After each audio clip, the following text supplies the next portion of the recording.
Medinipur DM অফিসে আমাদের যে আদিবাসী কল্যাণ সমিতি সেই তার ডাকে আদিবাসী একতা যে আমাদের আছে, সবাই সব জাতি আমরা একত্রিত হয়েছি এখানে ডিএমকে ডেপুটেশন দেওয়ার জন্য। আমাদের যে নানান অভাব অভিযোগ তারই প্রতিবাদে সাংবিধানিকভাবে আদিবাসীরা বিপুল সুযোগ সুবিধা পেয়ে যাচ্ছে, এইরকম একটা প্রচার চারিদিকে ছড়িয়ে আছে, কিন্তু বাস্তবে আমরা সেই অধিকারকে আদায় করার জন্য বলা চলে ভিক্ষা মারছি, পথে বসেছি বলা যায়। যেগুলো আইনের খাতায় লিপিবদ্ধ তার বাস্তবায়িত করার জন্য কোনো ডেপুটেশনের প্রয়োজন হয় না, সেগুলো এমনিতেই আইনের দ্বারা লিপিবদ্ধতা আইনানুগ ভাবে কার্যকরী হওয়ার কথা, কিন্তু সেটা আদৌ হচ্ছে না। তাই আমাদের এই ডেপুটেশনের পথ বেছে নিতে হচ্ছে।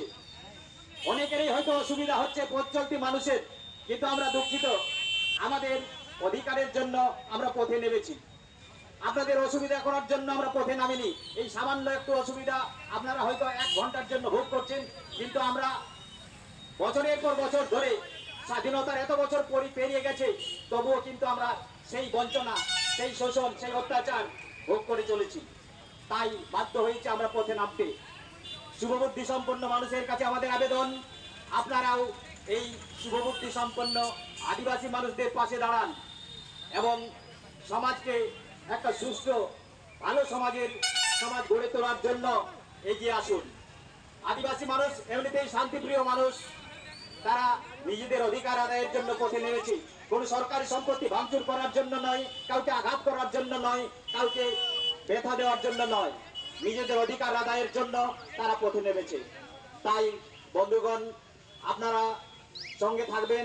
আর আমাদের যারা এসেছেন আদিবাসী মা বোনেরা, সবাইকে আমি আজকে ধন্যবাদ জানাচ্ছি। এত বড় দুর্যোগ, সকালে যে দুর্যোগ শুরু হয়েছিল সেই দুর্যোগকে উপেক্ষা করে, দুর্যোগকে অবজ্ঞা করে তারা আজকে সমবেত হয়েছে মেদিনীপুর শহরে। কিসের জন্য? শুধুমাত্র নিজেদের অধিকার আদায়ের জন্য। যে অধিকার কেড়ে নিতে হচ্ছে, যে অধিকার মনে করিয়ে দিতে হচ্ছে, যে অধিকার স্মরণ করিয়ে দিতে হচ্ছে, অথচ তারা সকলেই জানেন